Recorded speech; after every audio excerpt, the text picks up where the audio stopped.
Hello friends, welcome back to our channel online study tutorial में।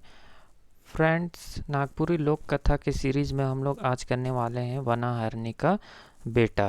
ये last लोक साहित्य है फ्रेंड्स। इससे पहले मैंने सारे ऑलरेडी करा रखे हैं, तो उसका प्लेलिस्ट भी बना हुआ है, वहाँ से आप लोग देख सकते हैं। आज हम लोग लास्ट करने वाले हैं वनाहरनी का बेटा। इसके बाद हम लोग करेंगे फ्रेंड्स लोकगीत। लोकगीत इससे स्टार्ट करेंगे, उसमें हम लोग सारा कुछ सीखेंगे और इसका एमसीक्यू भी मैं कराने वाला हूँ। तो ज़्यादा से ज़्यादा आप लोग सपोर्ट कीजिए फ्रेंड्स, क्योंकि न्यू चैनल है, आप लोग को सपोर्ट की ज़रूरत है। चलिए क्लास को स्टार्ट करते हैं।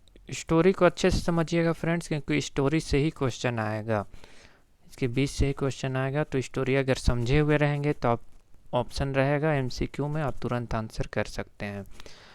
वनहरनी का बेटा, इसमें क्या होता है फ्रेंड्स, एक राज्य रहता है, उसमें एक राजा रहता है। राजा का नाम रहता है विक्रमदित्य। विक्रमदित्य को शिकार खेलने का बहुत शौक था और रोज शिकार खेलने जाता था। एक दिन एक बहुत अखंड वन था, उसमें शिकार खेलने के लिए गया। उसमें बहुत सारे जानवर थे, जैसे गेतला हिरन था, लांभा मतलब लोमड़ी, ये सब बहुत सारा जानवर वहाँ पे रहते थे। शिकार करते करते वो बहुत दूर निकल गया और फिर क्या हुआ, वो अपने संगी साथी के साथ अलग गया। वहाँ पे सब कोई आगे बढ़ गया, मतलब वहाँ से वापस आकर के सब आगे बढ़ा। उसके बाद जाने के बाद क्या हुआ, जब वो लोग वहाँ से चले गए, राजा और उसके साथी जितने भी शिकार करने के लिए आए थे उस जंगल में, तो वहाँ से सब जब चले गए, तो वहाँ से जाने के बाद क्या होता है ना कि एक प्यासल हिरन जो प्यासी रहती है, प्यास से व्याकुल रहती है, वो पानी की खोज में वहाँ पे पहुँचती है जहाँ पे राजा लोग ठहरा था। वहाँ पे एक गड्ढा था, गड्ढा में पानी भरा हुआ था, तो उसको वो पी लेती है। पीने के बाद वो जहाँ से आती है वहाँ लौट जाती है वापस। थोड़ा दिन के बाद क्या होता है कि वो जो हिरन वो पानी को पी थी, वो गर्भवती हो जाती है। गर्भवती होने के बाद क्या होता है, वो सोचती है कि ये कैसे हो सकता है, ये कैसे हो गया, मैं गर्भवती कैसे हो गया। दूसरे दिन दूसरे हिरन लोग के मुंह से सुनी कि विक्रमदित्य जो था शिकार करने वहाँ पे आया था और बहुत दूसरे हिरन को मारा भी था। हिरन समझ गया कि वो जो राजा है वही पेशाब किया था उस गड्ढे में, उसी को पी ली, जिसके वजह से वो गर्भवती हो गई। कौन बोल रही है, ये हिरन बोल रही है। बहुत सारा महीना बीत जाता है। उसके बाद क्या होता है कि वो एक बेटा को जन्म देती है, वो हिरन। बच्चा जो था बहुत सुंदर था, और वो बच्चा जो था वो आदमी के जैसा था, मतलब जानवर हिरन के जैसा नहीं था, आदमी वाला बच्चा था। तो एक उसको क्या करती है, ढेंगुर का मतलब एक बड़ा पेड़ रहता है, उसका नीचे पत्ता सब में ढाप करके उसको छिपा देती है और समय समय पे उसको अपना दूध पिलाती है। हिरन का जो हिरन माँ जो थी, वो दूध पीते पीते वो बच्चा बढ़ने लगता है और बहुत बड़ा हो जाता है। इस देख के हिरन को चिंता लगने लगता है कि अभी इस बच्चे को कैसे पिएं, क्योंकि दूध पी करके ही इसका पेट नहीं भर सकता था और दूसरे हिरन लोग भी इसके साथ नहीं रह सकते थे, क्योंकि ये तो आदमी का बच्चा था, तो इसको छिपाना भी बड़ा मुश्किल था। तो क्या हुआ, कुछ दिन बीतने के बाद एक बाहर गई, गांव के बाहर गई वही हिरन, और जो कपड़ा उपड़ा फटा हुआ रहता है वो सबको लाई और ला करके अपने बेटे को दी और बोली कि बेटा अब तुम बढ़ चुके हो, मेरे दूध पीने से ही अब तुम जीने नहीं सकोगे, क्योंकि तुम एक आदमी का बेटे हो, तुम्हारा आहार ज़्यादा है, तुम आदमी का बच्चा हो, तो वन में रहना तुम्हारे लिए अच्छा नहीं है। तुम क्या करो, ये जो कपड़ा मैं लाई हूँ इसको पहन करके और तुम्बा टांग करके आदमी लोग के गांव में चले जाओ और वहाँ पे भीख मांगो और उसी से अपना गुजारा करो। और शाम शाम को क्या हो जाएगा, दिन भर तुम घूमना, शाम को तुम घुमाना अपने वन में। वन में एक बड़ा सा महुआ का पेड़ है, वहाँ पे उसको बोलती है कि तुम यहीं पे आके अपना आराम करना, यहीं पे सोना, मैं रोज़ रात को वहीं पे तुमसे भेंट करने आऊँगी। तो बच्चा मान जाता है, बोलता है आप जैसे बोले हैं वैसे ही मैं करूँगा, लेकिन मैं क्या बोल के भीख मांगूंगा, आदमी लोग कैसे मुझे भीख देंगे। तो हिरन जो रहती है वो बोलती है कि मैं तुमको एक गीत सुनाती हूँ, इसी गीत को याद कर लेना है और इसी को गाना है और तुमको भीख मांगना है दरवाज़ा दरवाज़ा। तो वो गाना क्या क्या था, आयो मर मोर बन के हरिनिया, बाबा मोर विक्रमदित राय, भीख देगे माय बहनिया, भीख देगे माय बहनिया। मतलब मेरी जो माँ है वो वन की जंगल की हिरन है और बाप जो है वो विक्रमदित है, राजा है, भीख दो माँ बहन, भीख दो माँ बहन। ये गाना उसको सिखा देती है। तो बेटा बोलता है और एक बात, माँ बेटे को और एक बात बताती है कि तुम पूरब पश्चिम और उत्तर में जाना, लेकिन दक्षिण की तरफ कभी मत जाना। तो बच्चा बोलता है कि आप जैसे बोल रहे हैं मैं वैसा ही करूँगा, और शाम हो करके मैं वहाँ पे महुआ पेड़ के नीचे आ जाऊँगा। तो बच्चा है जो है वो चला जाता है भीख मांगने के लिए, जो कपड़ा उसके लिए लाती है वो पहन लेता है और चल देता है भीख मांगने के लिए। सबसे पहले वो पूरब की तरफ जाता है, ठीक है, पूरब की तरफ जाता है। वहाँ एक गांव में घुसता है तो एक घर के दरवाज़ा के पास जा कर के ये गाना गाता है, आयो मोर बन के हरिनिया, यही वही गाना दोहराता है। उसका गांव सुन कर के इतना सुंदर उसका गीत लगा कि सभी लोग बाहर कूद करके निकलते हैं और गांव में जो भी सुनता है सभी वहां पे पहुंच जाते हैं। सभी बोलते हैं कि तुम्हारा गीत बहुत अच्छा है ना, बड़ा सुंदर है, और एक बार उसको गाने के लिए बोलते हैं। बच्चा जो था राग सुर मिला करके गाता है और बिना भीख मांगले भीख दे लागले। मतलब बिना मांगे ही उसको सबको भीख मांगने लगता है। कोई चावल ला देता है, कोई दाल ला देता है, कोई नमक ला देता है, कोई तेल ला देता है उसके लिए, कोई कोई तो खाना जो बना हुआ था उसको भी बनाया खाना भात तियन जो है उसको ला देता है। बच्चा इतना चीज़ अब रखेगा कहाँ, तो क्या करता है, कुछ को रखता है और कुछ को बांध करके ले जाता है। जितना खाता सकता है उसको तुम्बा में, एक बर्तन होता है तुम्बा, उसमें भर लेता है और चूड़ा होता है उसको एक कपड़े में लपेट करके, और जो भात तियन मिलता है उसको, चावल दाल जो मिलता है सब्जी, उसको वहीं पे खा लेता है और वापस लौट जाता है। वो महुआ पेड़ के पास पहुंचता है। शाम को फिर क्या होता है, उसकी माँ वहाँ पे आती है, उसको चुम्मा चाटी करती है, फिर अपना हाल बताता है वो सारा कुछ। तो ये सब सुन करके उसकी माँ बहुत खुश होती है, बहुत रिझती है और बोलती है कि रोज़ ऐसे ही करना है बेटा, जिससे कि क्या होगा कि कभी भी तुमको भूख नहीं लगेगा। बच्चा जो था चिवड़ा और मुरही उसके लिए ला देता है अपनी माँ के लिए, उसको भी खाने के लिए देता है। तो ये सब देख करके हिरन जो उसको खुशी का ठिकाना नहीं रहता है। दूसरा दिन भी वही करता है। दूसरा दिन वो दूसरा गांव जाता है, वहाँ भी वो यही काम करता है। वहाँ भी सुन करके जनाना लोग जो भी रहती है वो लोग, मर्दाना लोग सभी को वहाँ पे पहुँच जाते हैं। कोई कपड़ा ला दे रहा है, कोई धोती ला दे रहा है, कोई झूला ला दे रहा है, कोई गमछा ला दे रहा है। बहुत सारे लोग वहाँ पे ला देते हैं। कोई रोटी पीठा ला देता है, कोई भात तियन ला देता है, कोई चावल दाल ला देता है, कोई चिवड़ा मुरही ला देता है। सभी को खाने नहीं पाता है, जितना खाने सकता है उतने ही को वो रखता है, बाकी को लौटा देता है। वो रोज़ करता है।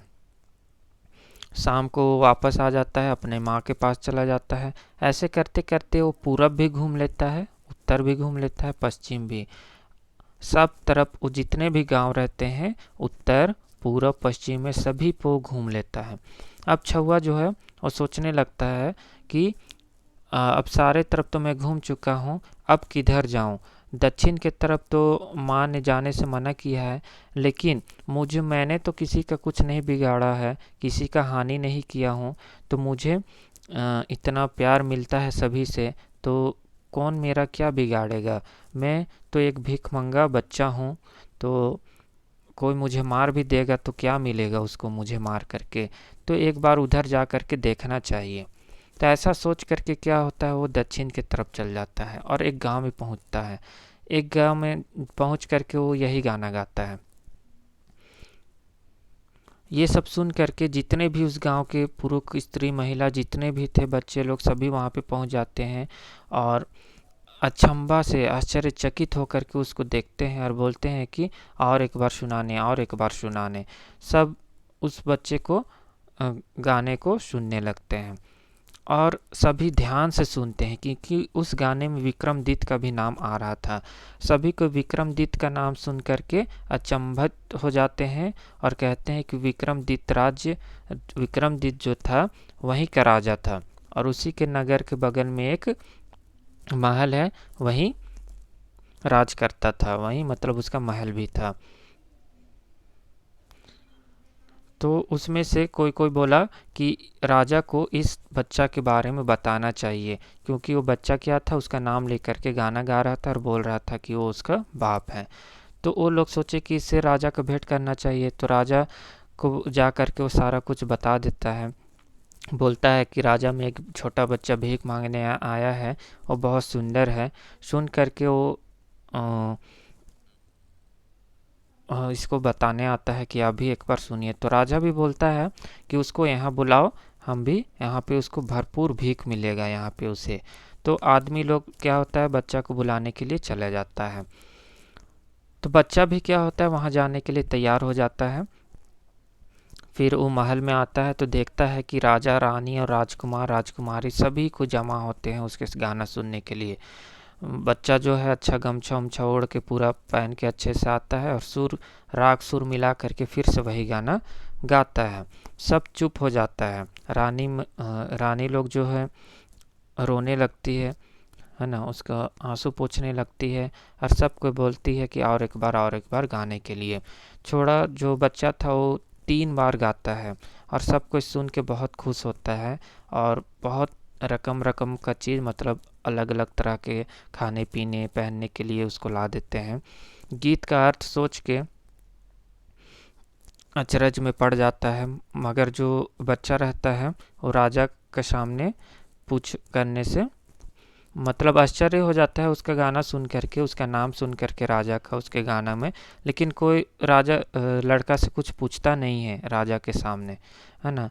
तो राजा क्या होता है, जब सब कोई वहाँ से चला जाता है तो फिर राजा उस बच्चे से पूछता है कि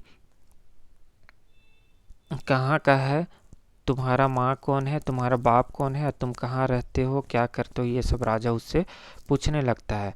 तो बच्चा जवाब देता है कि महाराज मैं बस इतना जानता हूँ कि मुझे एक हरिन माँ ने दूध पिला करके बढ़ाया है और मैं वन में ही रहता हूँ और गांव में भीख मांग मांग के अपना ज़िंदगी गुजारता हूँ और मेरी माँ जो है यही गीत मुझे सिखाई है और इसका अर्थ भी मुझे नहीं पता है। तो राजा बोलता है कि ये बच्चा जो है रंग रूप में तो दूसरा राजा बच्चा जैसा ही, राजा का बच्चा ही जैसा दिख रहा है और इसका गुण जो है वैसा ही है, राजा का बच्चा ही जैसा है।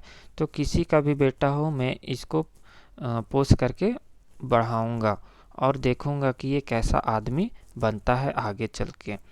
राजा बोलता है बच्चा को कि बाबू आज से तुम भीख नहीं मांगोगे, तुम इसी महल में रहोगे और राजकुमार के जैसे पहनना ओढ़ना और वहीं खाना पीना रहना होगा तुमको। राजा नौकर चाकर को बोल देता है कि अच्छे से इसको पहना ओढ़ा के सिंगार उंगार कर देने के लिए।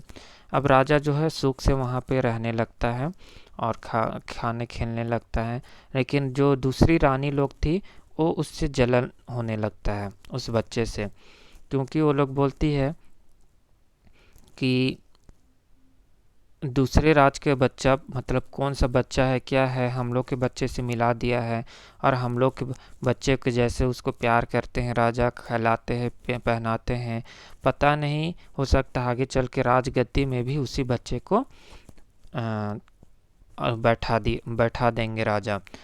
तो उस समय हम लोग के बच्चे क्या, उस समय हमारे बच्चे का क्या होगा। फिर क्या होती है,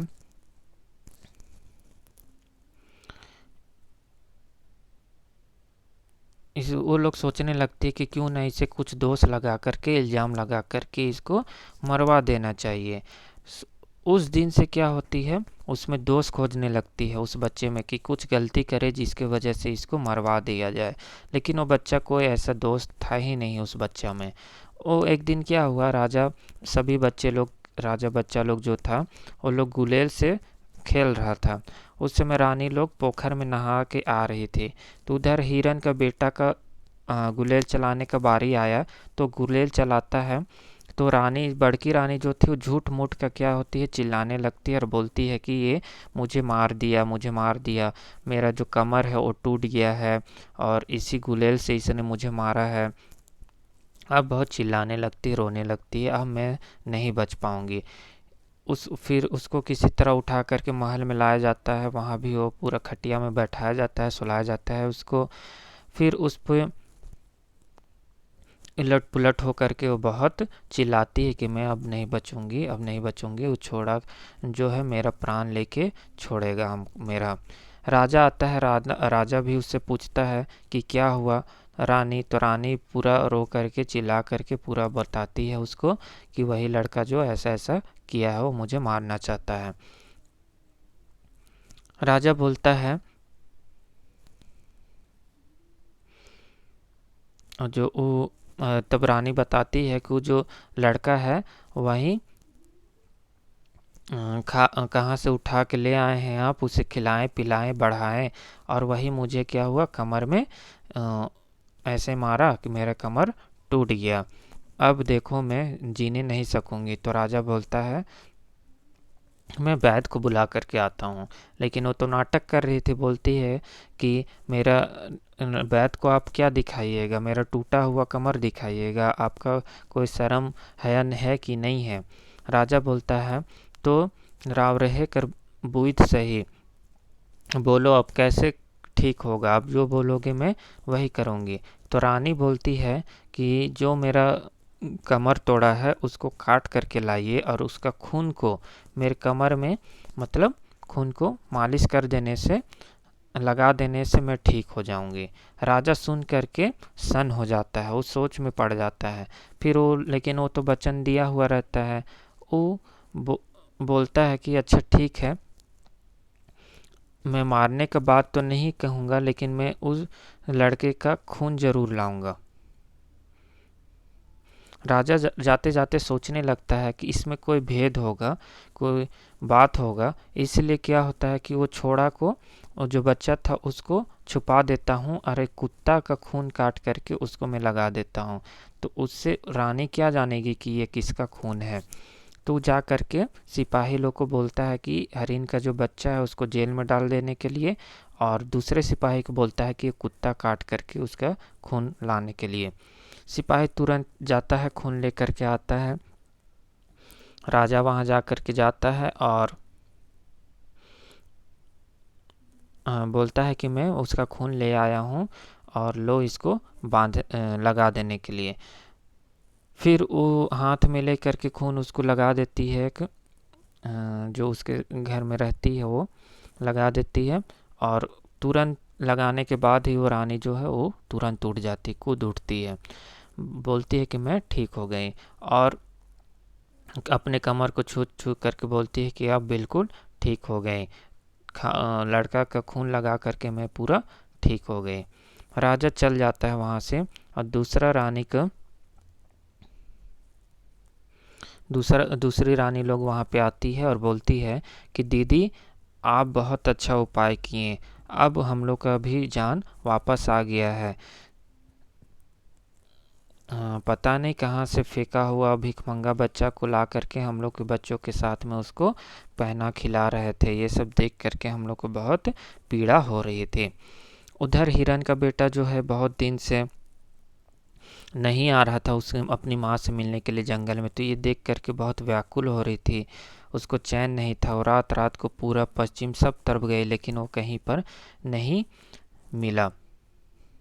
तो वो सोचने लगती है कि कहीं ये दक्षिण की तरफ तो नहीं गया, और दक्षिण में मैंने गीत में भी उस दक्षिण के राजा का विक्रमादित्य का नाम जोड़ दिया है। सो एक रात को सोचती है कि सिंह में दिया को जला करके और मूड में सर में खाने पीने का चीज़ ले करके वो जाती है अपने बेटा को खोजने के लिए। और जाते जाते वो नगर में जेल के बाहर पहुंचती है और वहाँ रो रो करके ये गाना गाने लगती है। तो हिरन का बेटा वहीं पे रहता है जेल के पास, तो भी रो कर करके उसको वापस में ये गाना सुनने लगता है और इसका रिप्लाई में ये गाना गाता है। हिरन का बेटा भी ये जवाब देता है। फिर हिरनी जो है पहुंचती है जेल के अंदर और दरवाज़ा को लात मार के खोलती है और बेटा के पास जा कर के खूब रोती है, उसको चुम्मा देती है और खाना जो ला देती है सर में बांध करके उसको खिलाती है और सारा बात वो बताता है उसका बेटा उसको, और बोलती है उसका माँ की मैं रोज आऊँगी धीरज रखने के लिए, और चली जाती है। ऐसा रोज हो रहा था। लेकिन वहाँ पे क्या था कि जिस तरफ से हिरन आती थी ना, तो वहाँ पे एक अहीर छपरी बना करके वहाँ पे अपने जो भी उसका गाय और भैंस था उसको वहाँ पे देखता था। तो रोज रात को देखता था कि हिरन ऐसा ही कर रही थी, तो वो बहुत ताजुब हो रहा था। और चौथा दिन वो उसका पीछा करता है, तो पीछा करने के बाद देखता है कि वहाँ जेल के पास जाती है और ये सब गाना गाती है, फिर वो अंदर जाती है, ये सारा कुछ वो देख लेता है, उसका पीछा करता है। तो फिर वो अहीर जो था वो छिप करके सारा कुछ देखता है और सुबह होते ही अहीर जो है वो महल पास जाता है। महल में जा कर के उस सिपाही सबको राजा से बहुत ज़रूरी बात बताने के लिए आया हूँ बोलता है। तो फिर राजा के साथ पास उसे ले जाया जाता है उस अहीर को। सिपाही जो उसके पास ले जाते हैं, फिर अहीर बताता है सारा कुछ कि एक हिरन है जो ऐसे ऐसे करती है। तो ये सब बात सुन करके राजा पूछता है कि क्या तुम सही बोल रहे हो? अगर झूठ बोलोगे तो इसका सजा होगा। तो अहीर भी बोलता है कि अगर ये झूठ हो तो मेरा आँख को फोड़ देने के लिए या फिर मुझे फांसी दे देने के लिए। राजा मान जाता है और वो बोलता है कि मैं आज रात को आऊँगा और उस छपरी में सो करके सोऊंगा और देखूंगा कि हरिन कहाँ पे जाता है और क्या करता है, उसका पीछा करूंगा। अहीर भी मान जाता है इस बात से। फिर क्या होता है, रात को राजा वहीं चोरी छिपे निकलता है अहीर के छपरी में और सूत करके देखते लगता है। उसी के बाद क्या होता है, हरीन आती है वहाँ पे और हरीन पहुँच करके फिर वही जेल के पास ये गाना गाती है। फिर उसका बेटा का रिप्लाई आता है सुन करके, फिर हिरन अंदर जाती है। हरीन फिर वही खाना पीना खिलाती है अपने बेटे को। फिर हिरन उसको ढांढस बंधाती है अपने बेटा को, और जैसे फिर निकलने लगती है हिरन तो राजा उसको पकड़ लेता है। राजा जैसे उस हिरन को पकड़ता है और सुंदर रानी में बदल जाती है वो हिरन, और बोलने लगती है छी छी छे के मुँह धरत है, मतलब छी छी कौन मुझे पकड़ रहा है, और आप कौन है जो मुझे छू रहे हैं, मुझे जाने दीजिए, वो रानी बोलती है। राजा बोलता है मुझे माफ़ कीजिए, मैं आपको नहीं छोड़ूंगा, मैं आपको जाने नहीं दूंगा जबकि मुझे पता नहीं चलेगा कि आप कौन हैं, आप हरिन कैसे बनी और जैसे मैं छुआ आप रानी में कैसे पलट गई। तो ये सब रानी बोलती है कि बहुत लंबा कहानी है, लेकिन मैं आपको शॉर्ट में ही छोटा में भी बता दे रही हूँ कि मैं देव का अप्सरा मेनका हूँ, और एक चिड़चिड़ा जो था विश्वामित्र मुनि जो था वो कुछ काम से इंद्र के पास आया था। उनका भेष देख करके मेनका जो थी उसको हंसी आने लगता है। इसी में वो मुनि जो विश्वामित्र था गुस्सा हो जाता है और श्राप दे देता है कि तुमको अपना जवानी और सुंदर में बहुत घमंड है, तो धरती में तुम जा करके हिरन बन जाओगी और जो कुछ भी हो चाट चलोगी, ऐसे बोलता है। तो फिर वो गिड़गिड़ाने लगती है कि क्षमा मांगने लगती है। तो हरिन तो बोलता है, मुनि जो विश्वामित्र मुनि थे वो बोलते हैं ठीक है हरिन, अगर तुम एक राजा बच्चा को जन्म देगी और राजा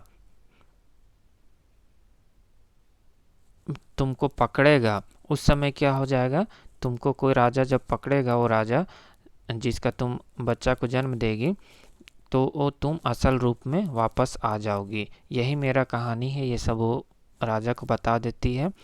अब बोलती है कि मुझे और मेरे बच्चे को अब जाने दो। तो राजा बोलता है कि अब मैं आपको जाने नहीं दूंगा, चलिए आप मेरे साथ मेरे महल में रहने।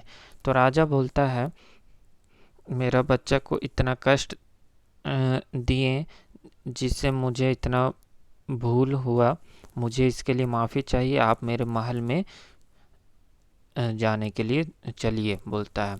तो फिर क्या होता है, दूसरी रानी लोग भी वहाँ पे आ जाती है और वो सब भी